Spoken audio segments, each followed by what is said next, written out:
Salam. Haleluya.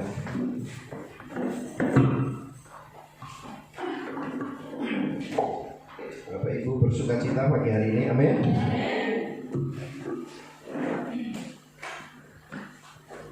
Ya, kami bersyukur kita bisa berjumpa lagi.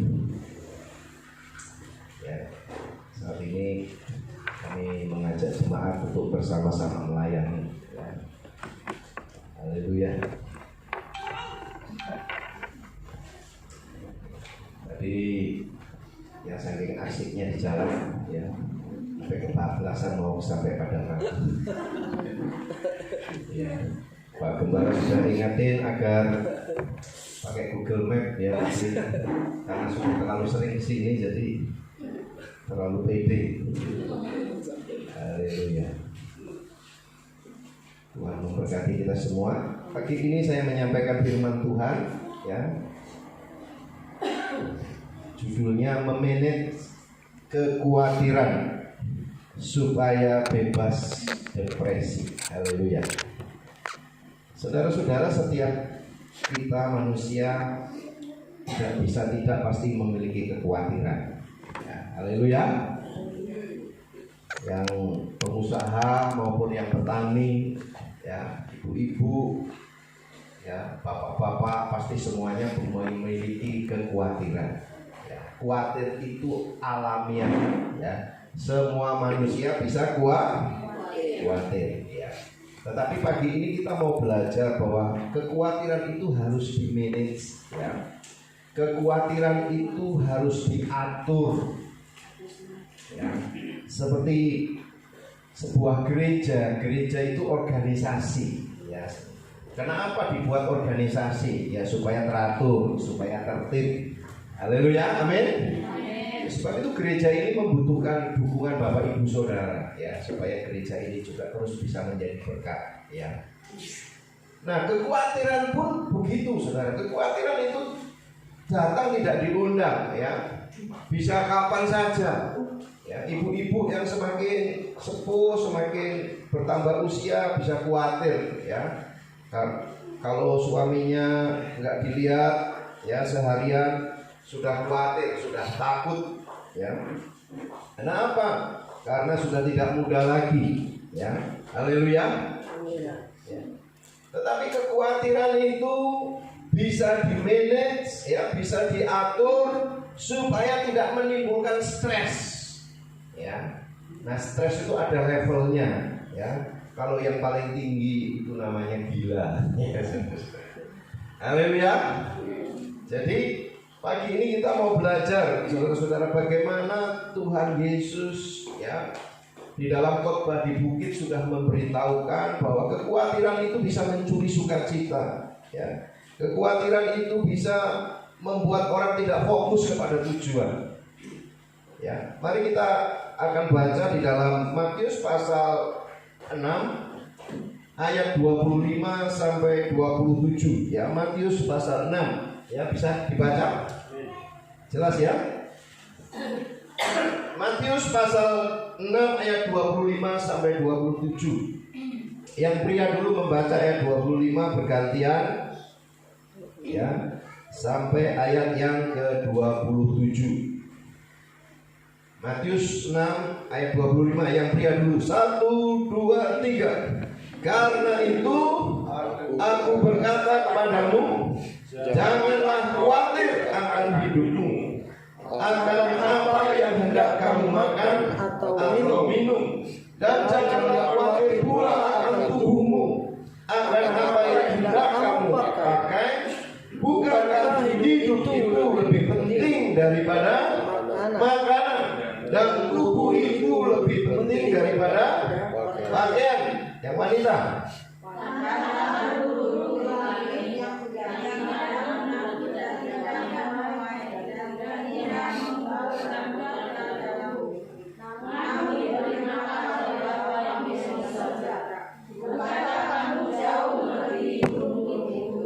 ayat 27, pria, siapakah di antara kamu yang karena kekhawatirannya dapat menambahkan sehasta saja pada jalan hidupnya.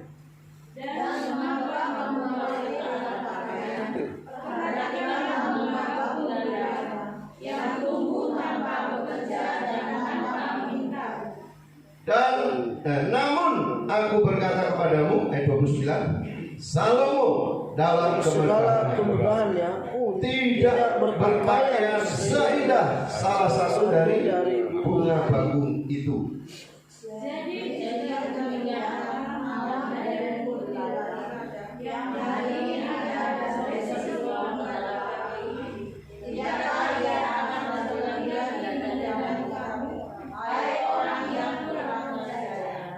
Sebab itu, janganlah kamu khawatir dan berkata, apakah yang akan kami makan?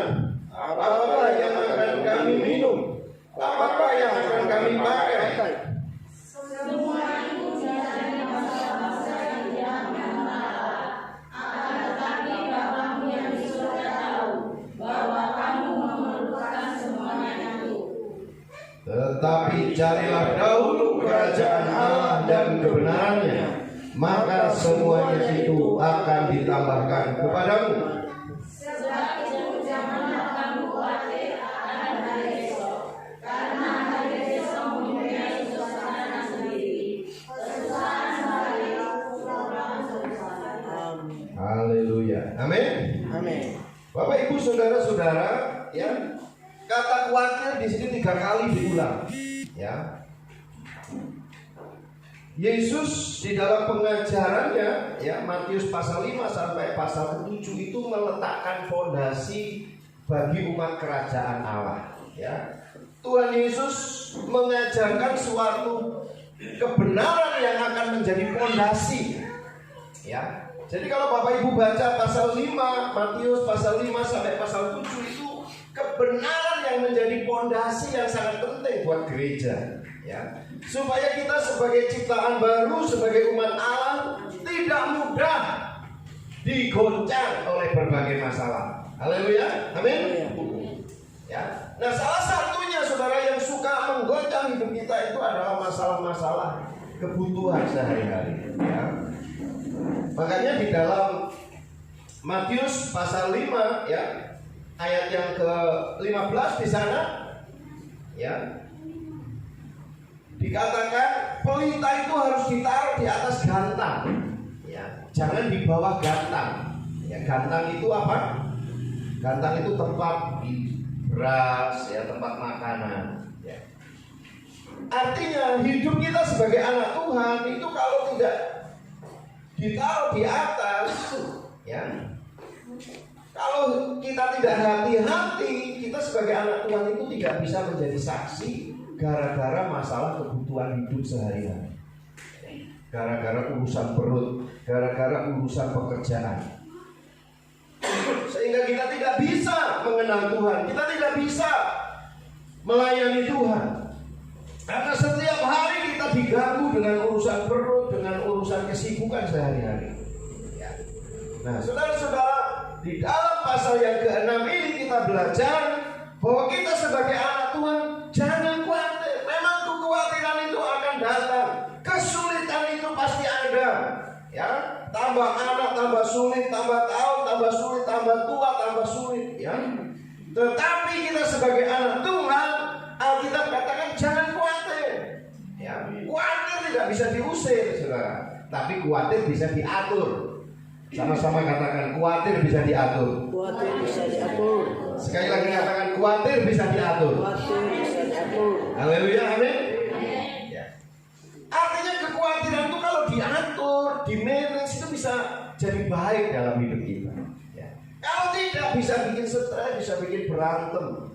Ya. Nah, saudara-saudara, firman Tuhan mengajar kita di dalam ayat 26.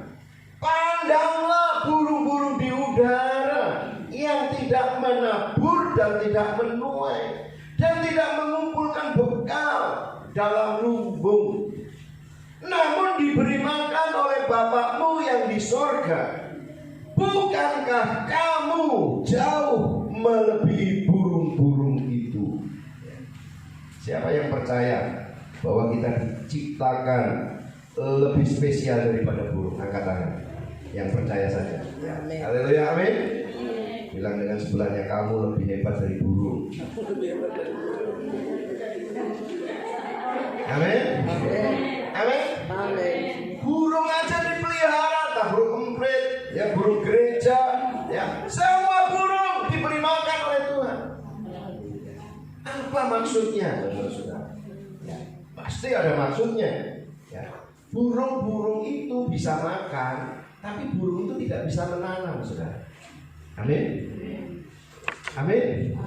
Ya, di sini kami teman-teman hamba-hamba Tuhan di pandemi ini banyak di rumah, jadi kami ya pada sibuk nanam sayuran di rumah. Ya. Apa saja ditanam, ya pisang ditanam, ya sawi ditanam, apa saja ditanam, ya. Yang penting tidak tanam uang. Ya, haleluya. Nah, saudara, yang pertama bedanya kita dengan burung, kita ini bisa menabur. Sama-sama katakan, saya bisa menabur. Sekali lagi, saya bisa menabur. Tunjuk temannya, kamu apalagi? Kamu apalagi? Amin. Amin. Saudara, orang yang tidak pernah khawatir itu orang yang sudah menabur. Orang yang tidak takut kesulitan itu orang yang sudah menabur, saudara. Ya. Amin. Kami gembala-gembala, saudara, apalagi gereja-gereja karismatik itu merintis dari nol. Ya. Pak Edwin tidak merintis dari nol, tapi merintis dari sulit. Ya. Bahkan kadang-kadang lebih sulit melanjutkan pelayanan itu. Saudara-saudara, tapi prinsip kami apa? Kami dibekali hidup ini menabur. Gitu. Kalau kita menabur pasti menuai. Kalau nggak bisa menabur, kamu sama dengan burung.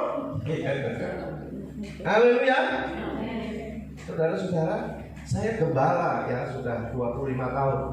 Ya, tahun bulan April kemarin 25 tahun pelayanan. Ya, pelayanan sudah 30 tahun, tapi di Bandar Jaya 25 tahun.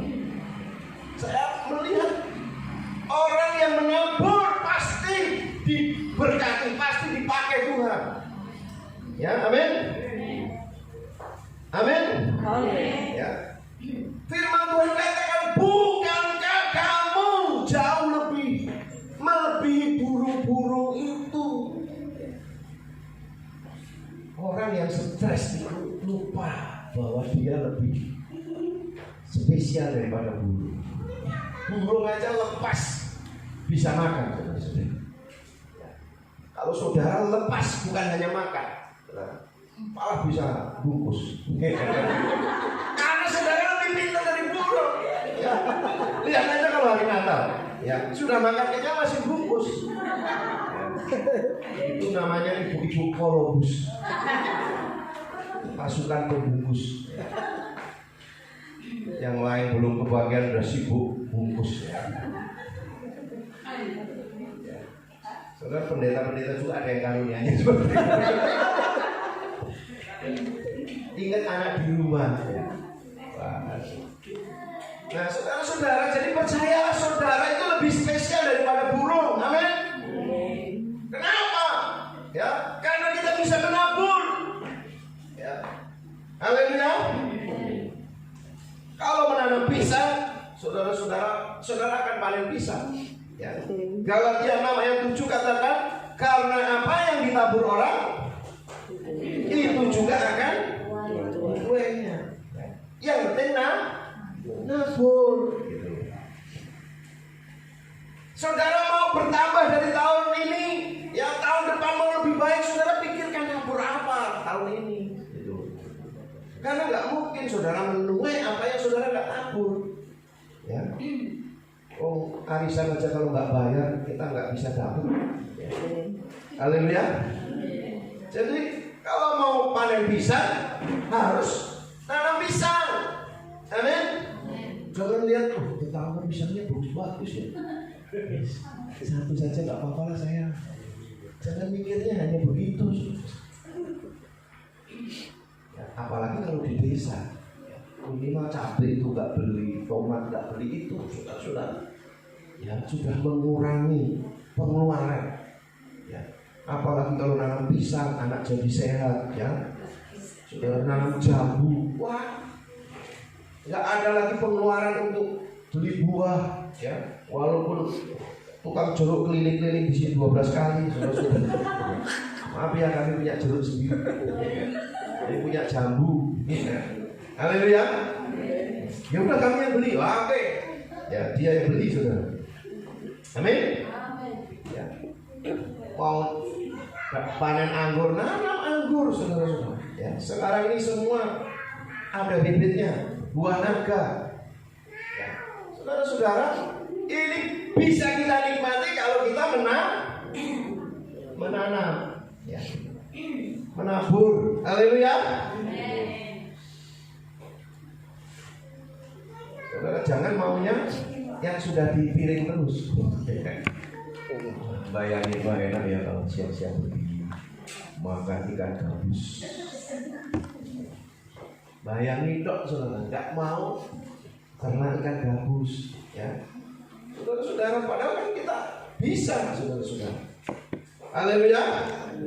Amin. Sekarang ikan gabus itu bisa diternak.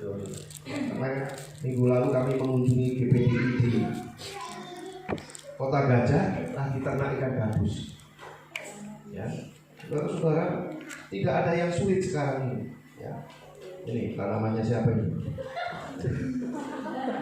Bentar lagi kita konsumsi.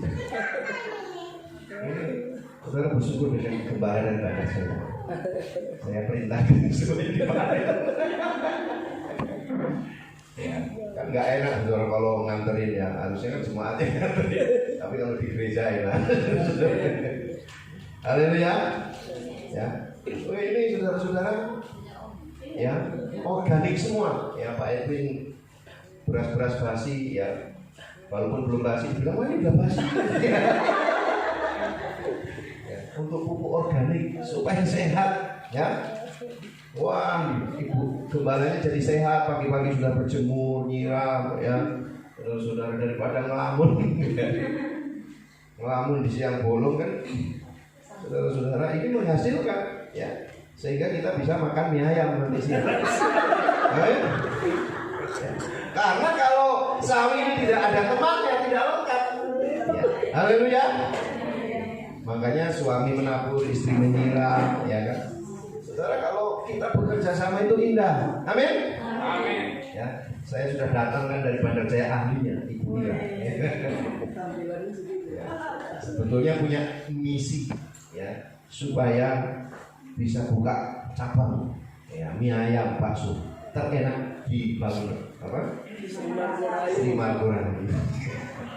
Tapi ternyata ibu ini kan dagang ayam di pasar. Ya, ternyata langganannya dagang. Oh, ngajak perang nih. Ya. Rupanya suaminya bonceng, saudara-saudara, ya. Wah, ya, nggak tahu nanti bisa jadi nggak, ya. Jadi saudara-saudara, kalau menabur kita tidak akan khawatir. Amin. Amin, saudara. Ya, ada teman saya di Merapi, saudara-saudara. Ya. Dia nanam pisang, ya. Dia bilang pisang ini khusus untuk bayar listrik. Pintar, saudara. Padahal istrinya bidan. Ya. Bidan itu kan kalau di desa sudah menghasilkan apa? Tapi dia khusus listrik dari hasil pisang. Amin. Kenapa? Karena dia lebih pintar dari burung. Amin. Amin, saudara. Ya, dia nanam cabai, nanam itu. Ya. Kalau saya nanam bisanya di polybag, saudara, itu pun sudah, ya, penuh, ya.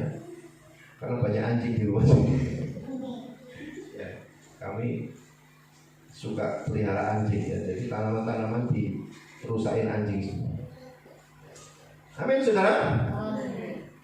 Orang yang menabur, saudara, ya, tidak akan kuat. Haleluya. Ya, banyak orang masuk situasi pandemi ini pusing, kenapa? Karena nggak punya tabungan, ya kan? Nggak punya tanaman, ya. Di PHK tambah lagi. Jadi yang salah bukan COVID-nya, saudara. Nah, haleluya. Yang salah karena kita kalau dulu punya uang nggak disimpan-simpan. Ya. sikat habis, ya. Punya masa depan yang jelas. Haleluya. Amin. Orang yang menabur itu tidak takut menghadapi masa depan. Ya. Selalu siap dengan perubahan. Ya.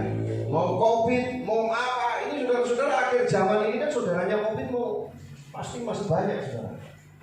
Alkitab bilang segalanya akan digoncang. Amin. Jadi kita harus kreatif, harus menabur. Ya. Menabur ini bukan hanya menabur tanaman, saudara. Bukan saudara hanya membantu pekerjaan Tuhan, tapi apapun saudara persiapkan untuk menabur kreatif, menolong orang, ngajarin orang. Ya. Tidak akan sia-sia.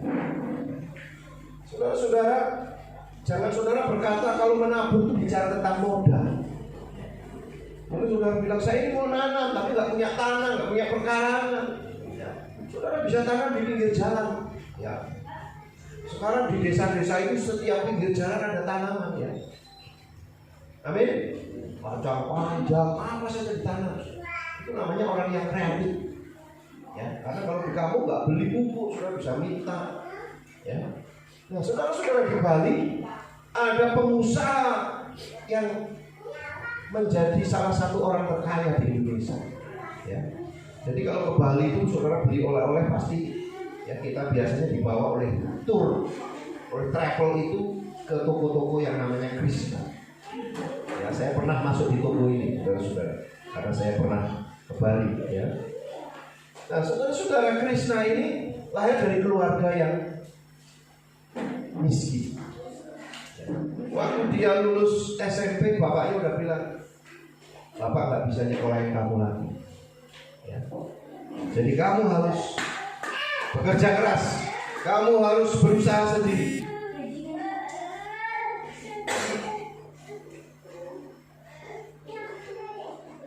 Jadi untuk menabur tidak ada alasan tidak punya modal. Amin, saudara. Amin.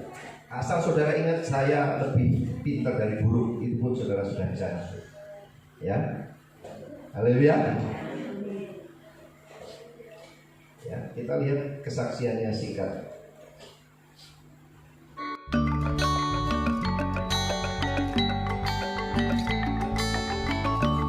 Cita-cita Gusti Ngurah Anom atau yang dikenal dengan Aji Cok sangat sederhana, menjadi tukang cuci piring di hotel. Namun cita-cita sederhananya itu kandas. Ia justru melesat sebagai seorang pebisnis sukses. Apalagi Aji Cok tak memiliki modal dan hanya tamatan SMP.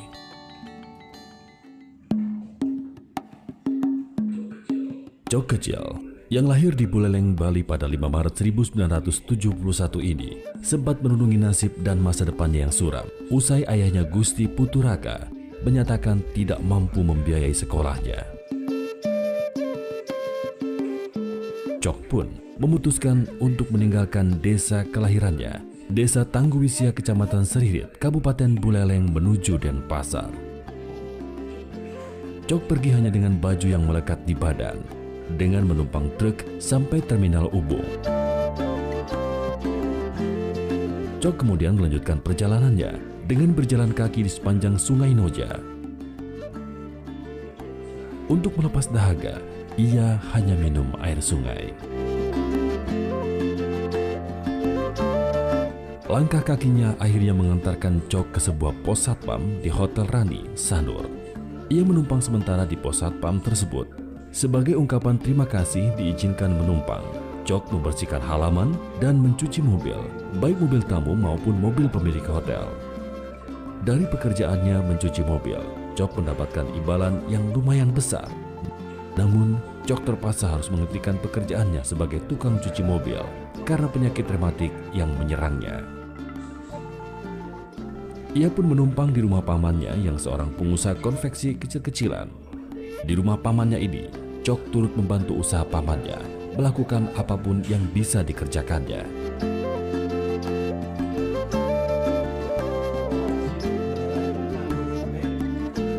Berbekal ilmu yang dipelajari ketika bekerja pada pamannya, Cok memberanikan diri untuk meminta pekerjaan kepada Made Sidarta, pemilik usaha konveksi besar di Bali waktu itu.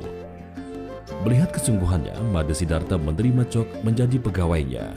Ketekunan dan keuletan dalam bekerja membuat Cok menjadi orang kepercayaan Sidarta hanya dalam waktu singkat. Setelah menikahi gadis pujaan hati, Ketut Mastrining, Cok bertekad untuk mandiri, meninggalkan pekerjaan di konveksi Sidarta dan memulai usaha konveksi sendiri. Pada awal tahun 1992, Cok membuka toko baju kaos yang diberi nama Cok Konveksi di Jalan Nusa Indah, Denpasar, tidak jauh dari pusat kegiatan seni dan budaya, Gedung Art Center. Usahanya semakin berkembang. Dengan kerja keras, keuletan dan kejelian membaca peluang, Cok mengembangkan sayap usahanya hingga akhirnya ia berhasil membuat gurita bisnisnya 5 pusat oleh-oleh khas Bali Krishna dan pusat kuliner. Kini, di tengah keberhasilannya sebagai seorang pengusaha sukses, Cok tidak kehilangan kearifannya dengan semakin banyak melibatkan diri pada kegiatan sosial, seperti memberikan bantuan kepada mereka yang kurang mampu, panti asuhan, dan berbagai kegiatan kemasyarakatan. Juga menjadi seorang pemimpin bagi karyawannya, suami yang baik bagi istrinya, dan seorang ayah yang dikagumi oleh anak-anaknya.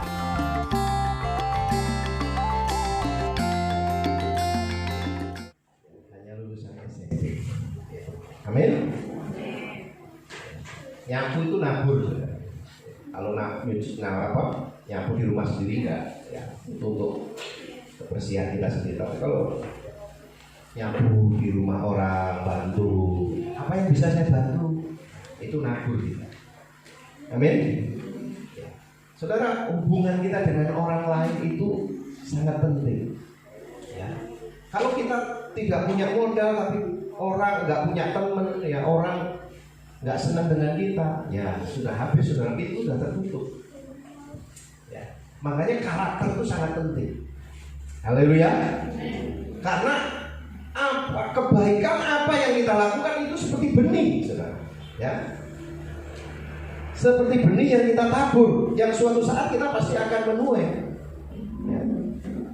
Yang kedua, ya, yang pertama tadi, ya, bagaimana memanage kekhawatiran, caranya dengan menabur. Haleluya. Orang yang menabur tidak takut masa depan, tidak takut dengan khawatir, ya, tidak takut dengan segala perubahan, karena dia sudah menabur. Ya. Amin. Yang kedua, ya, jangan memperkatakan kesulitan. Seringkali mujizat itu tertunda atau dibatalkan oleh karena adanya perkataan yang negatif. Kitab Amsal mengatakan apa? Perkataan itu adalah doa. Ya. Mulut kita itu penuh kuasa, saudara-saudara. Jangan ngomong yang negatif, jangan ngomong yang sia-sia. Ya. Matius 6 ayat 31 mengatakan, sebab itu janganlah kamu khawatir dan berkata. Ya. Semua orang bisa berkata, bisa khawatir, tapi yang bahaya ini dan berkata. Saudara perhatikan, ini rahasia. Ya. Sebab itu janganlah kamu khawatir dan berkata. Berkatanya ini yang bahaya, saudara. Ya. Apakah yang akan kami makan? Apakah yang akan kami minum? Apakah yang akan kami pakai? Saudara, iblis itu tidak bisa menyerang kita kalau kita jaga mulut kita. Amin. Pada waktu bilang, aduh, kok mangan apa? Ya, kok bayar sekolah nggak ya apa? Saya kan langsung pegang pikiran saudara. Haleluya. Makanya orang seringkali letih lesu, berbeban berat karena ngomongnya sembarangan, saudara. Nggak jaga perkataan. Ya, saudara-saudara, mulut kita itu harus dijaga karena mulut itu sangat penting. Mengapa perkataan harus dijaga? Perkataan Anda adalah benih yang ditabur dan akan berbuah mengikuti Anda. Amsal 13 ayat 2a.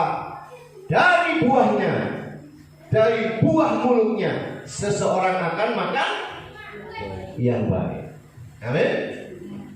Khawatir wajar, saudara. Semua orang pasti khawatir, tapi hati-hati dengan perkataan, saudara. Ya, haleluya. Jadi orang punya iman kuat itu nggak otomatis.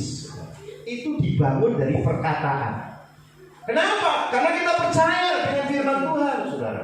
Amin. Bahwa perkataan itu adalah doa. Bahwa perkataan itu bisa menghancurkan atau membangun. Perkataan itu bisa menghibur atau bisa menghancurkan. Ya, kecuali saudara burung. Haleluya. Kita udah belajar bahwa kita lebih baik dari burung. Kalau burung itu ngomong sembarangan, saudara ya, baru ngomong nelek, ya, bernelek ngomong, itu toh burung itu. Haleluya. Nah kalau kita enggak, saudara, kita ngomong pilih waktu yang tepat, ya, perkataan yang membangun, perkataan yang positif, itu membuktikan iman kita. Ya. Jangan kita di kamar kita berdoa dengan iman, Tuhan aku percaya pertolonganmu. Ya. Giliran keluar kamar, kangen opo. Di dalam hati mikir boleh, tapi diucapkan ngomong opo, kopiye itu jangan.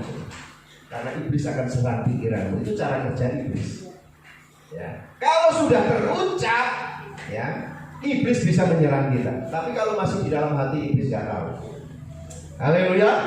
Iblis itu bukan maha tahu. Iblis itu melihat dari perkataan kita. Saudara-saudara, makanya Ayub dibilang hamba Tuhan yang taat. Kenapa? Karena walaupun dia mengalami penderitaan, dia jaga mulut. Ya. Orang rohani itu dilihat dari mulutnya, nggak sembarangan ngomong. Haleluya. Amin, saudara. Ya. Jadi bahaya, saudara-saudara, kalau kita nggak menjaga.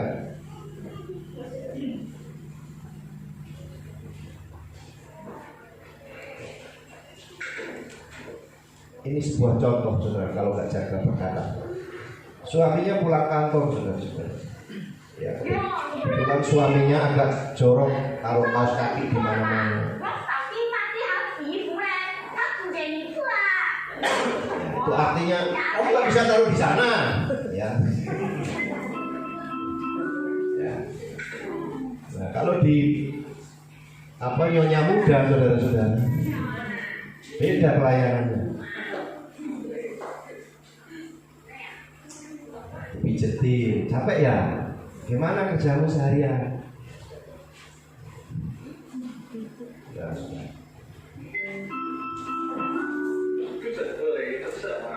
Ini istri,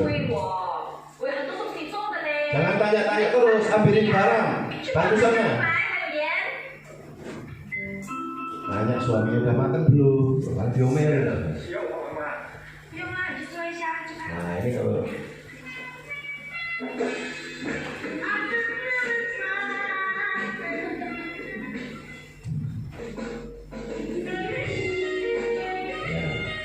Anda pakai minyak wangi.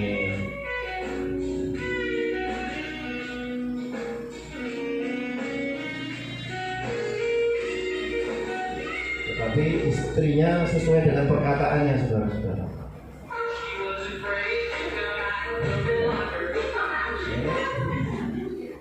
Suami mau buka usaha baru, mumet saudara, nggak dapat wahyu. Setiap pulang istrinya marah-marah, ngomel. Ya. Saudara-saudara, kita harus jaga mulut kita. Haleluya. Ya, seorang ahli mengatakan, bila ingin memperbaiki kehidupan, maka mulailah dengan memperbaiki cara berpikir dan berkalimat yang positif. Haleluya. Saudara, mungkin istri jauh lebih pintar cari duit. Ya, mungkin saudara lebih kerja keras, tapi saudara harus menggunakan kata-kata yang positif untuk suamimu. Amin. Supaya suamimu dibangun, supaya suamimu jadi kreatif, suamimu jadi semangat kerja. Jangan mesak ini Pak. Apa ikan biar kayak ini wae. Saudara. Akhirnya suaminya berpikir, Tuhan, kapan ini? Saudara-saudara, kalau kita mau memperbaiki kehidupan, itu kuncinya di pikiran dan di perkataan yang positif. Amin. Ya. Bagaimana caranya? Saudara, kita Amsal katakan hidup dan mati dikuasai oleh lidah. Siapa suka menggemakannya akan memakan buahnya. Ya. Makanya kita harus berdoa dan bersyukur. Filipi 4 ayat 6 mengatakan, janganlah hendaknya kamu khawatir tentang apapun juga, tetapi nyatakanlah dalam segala hal keinginanmu kepada Allah dalam doa dan permohonan dengan ucapan syukur. Jadi caranya mengendalikan pikiran kita, perkataan kita dengan doa dan bersyukur. Amin. Amin. Kalau saudara khawatir, perbanyak doanya, perbanyak memuji Tuhannya, supaya pikiran saudara dipenuhi dengan damai sejahtera, ya, dan saudara bisa tenang. Amin. Saudara akan diberi ide-ide yang baru oleh Tuhan. Tuhan akan memberikan saudara hikmat. Ya. Tidak perlu saling menyalahkan, tidak perlu saudara-saudara kita menyakiti sesama kita. Amin. Ya. Supaya bisa mengendalikan mulut, harus banyak doa dan membaca firman Tuhan.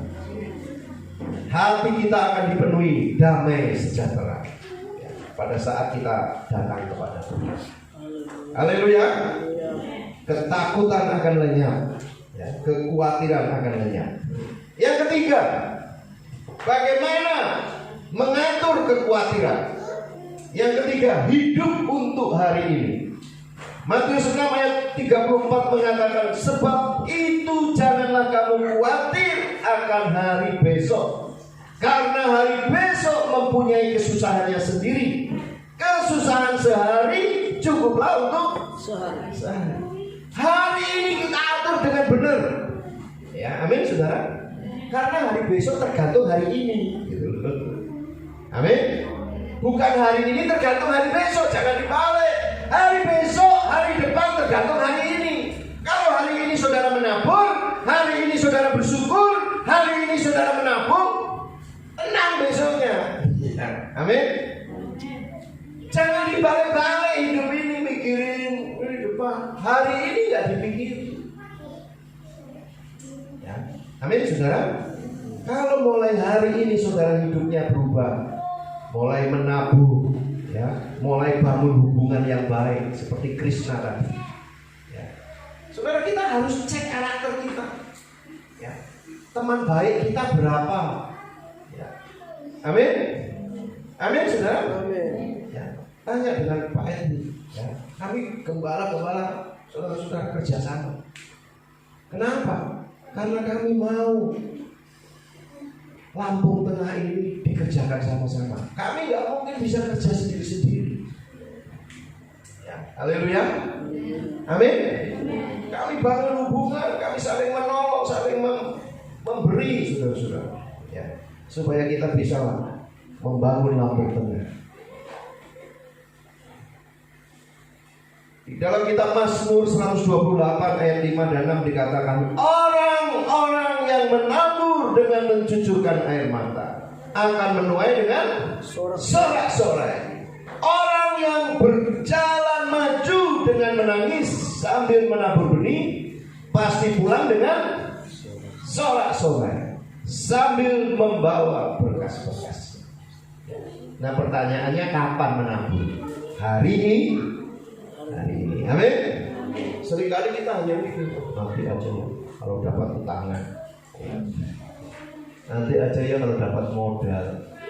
Menabur itu hari ini.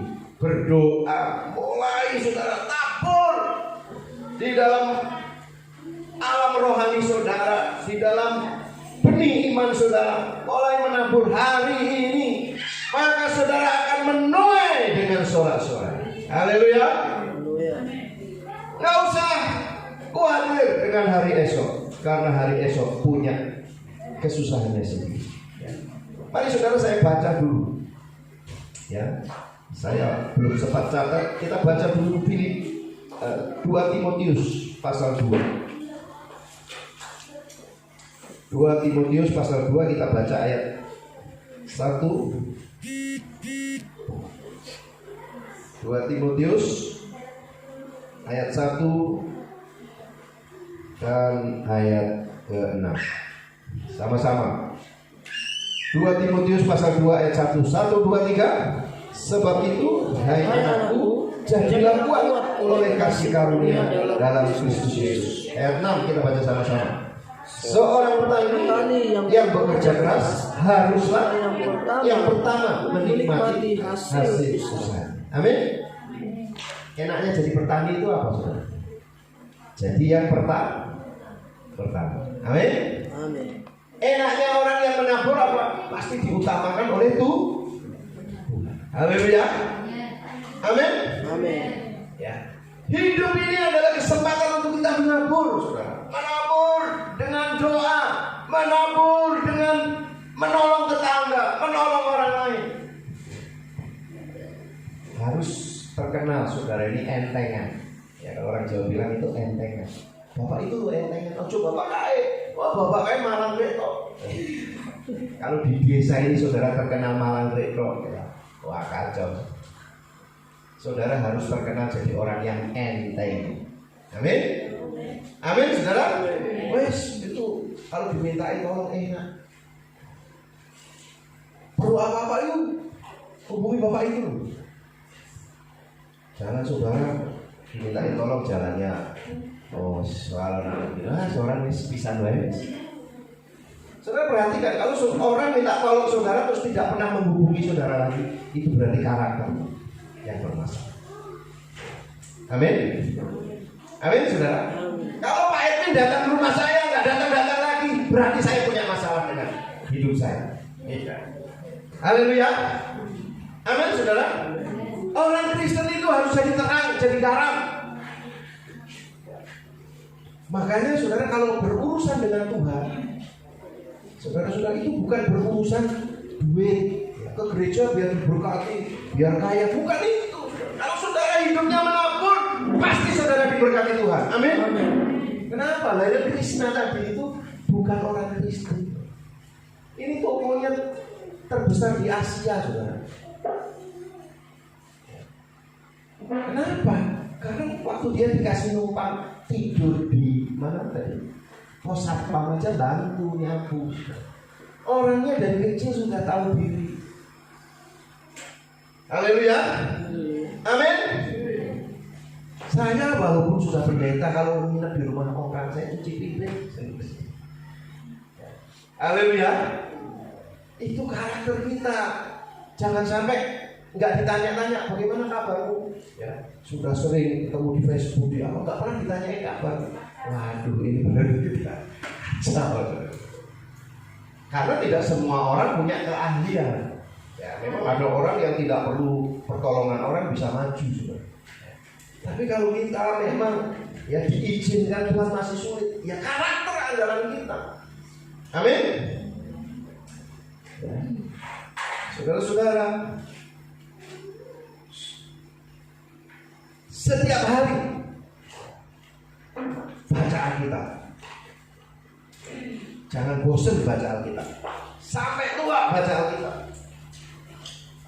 Amin. Amin. Maka hari-hari yang engkau lalui itu akan indah. Ya. Mengapa? Karena kalau kita membaca Alkitab menurut Yosua pasal 1 ayat 8, hidupmu akan hati-hati. Ngomongnya akan hati-hati, jalannya akan hati-hati. Tuhan akan memberikan kepekaan di hati kita.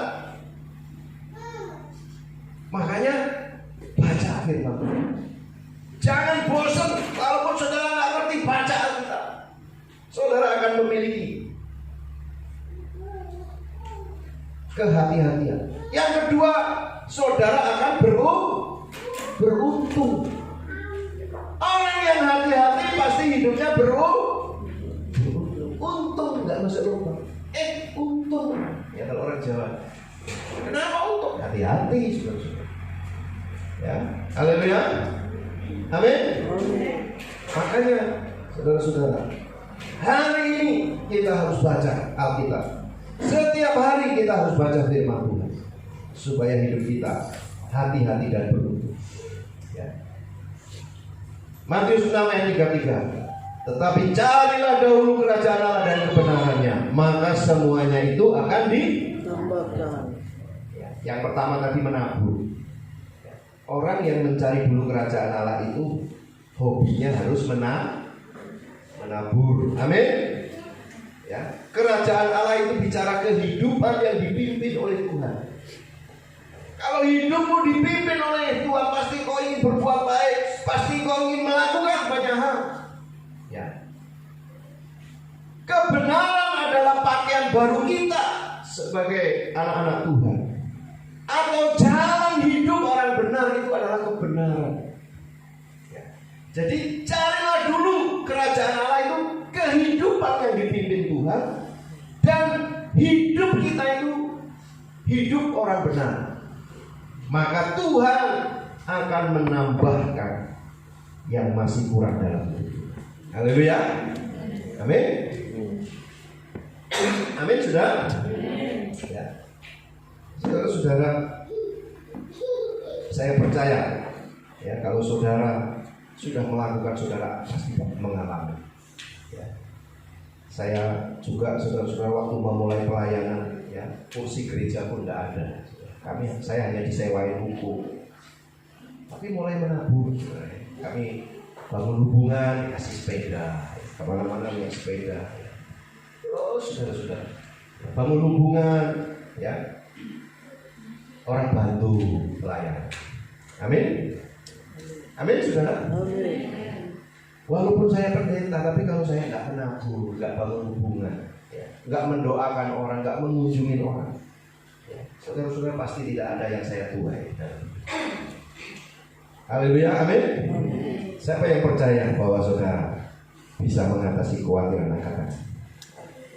Saudara, 3 hal ini kita bisa mengatasi kekhawatiran. Kita tidak perlu stres, ya. Kita tidak perlu nggak bisa tidur.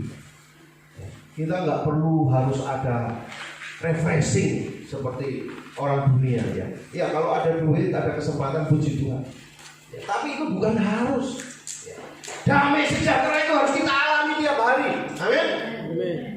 Kenapa? Karena ketemu orang.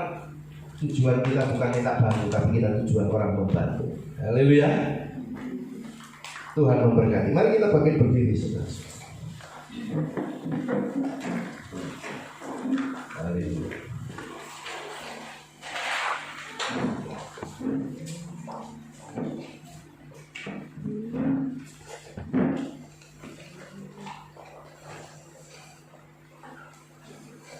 Haleluya. Bapak Ibu Saudara, siang hari ini kita belajar 3 hal. Bagaimana mengatur kekhawatiran. Jangan sampai hidupmu diatur oleh kekhawatiran.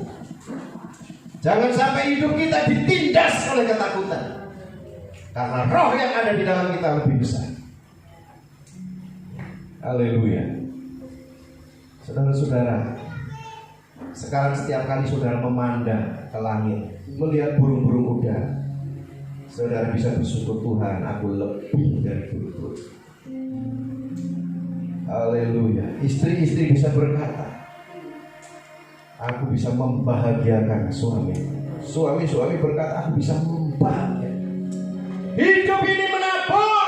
Orang yang menabur pasti bahagia. Amin. Orang yang menabur pasti kuat. Orang yang menabur pasti bersukacita. Haleluya. Haleluya. Mari saudara-saudara angkat kedua tanganmu. Mari saudara bersyukur. Jangan mengeluh. Jangan menyesali hidupmu. Hidupmu hari ini bukan karena kesalahan orang tua. Tapi hidupmu hari ini adalah hasil apa yang engkau tabur. Haleluya. Haleluya. Haleluya. Kami bersyukur kepada Tuhan. Haleluya. Haleluya.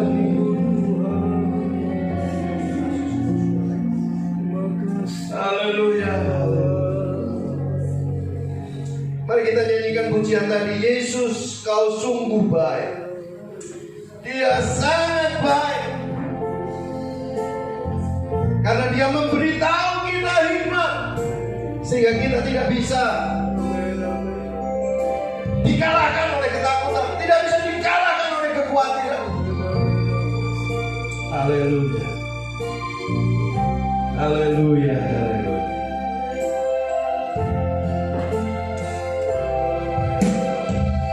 Yesus, kau sungguh baik. Yesus, namamu indah. Yesus, ku cinta kau selalu. Ku tinggikan, ku agungkan selamanya. Ku mau memuji, ku selalu pujimu. Ku mau menyembah, ku selalu sembahmu. Kau yang layak terima semua pujian.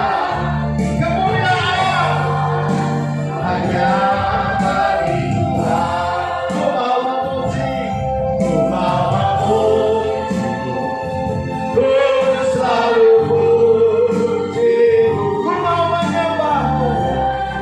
Haleluya. Ku selalu sembahmu. Kau yang layak terima semua pujian. Kemuliaan hanya bagi Tuhan. Ku mau memujimu, ku mau memujimu, ku selalu pujimu. Ku mau menyembah, ku selalu sembahmu. Kau yang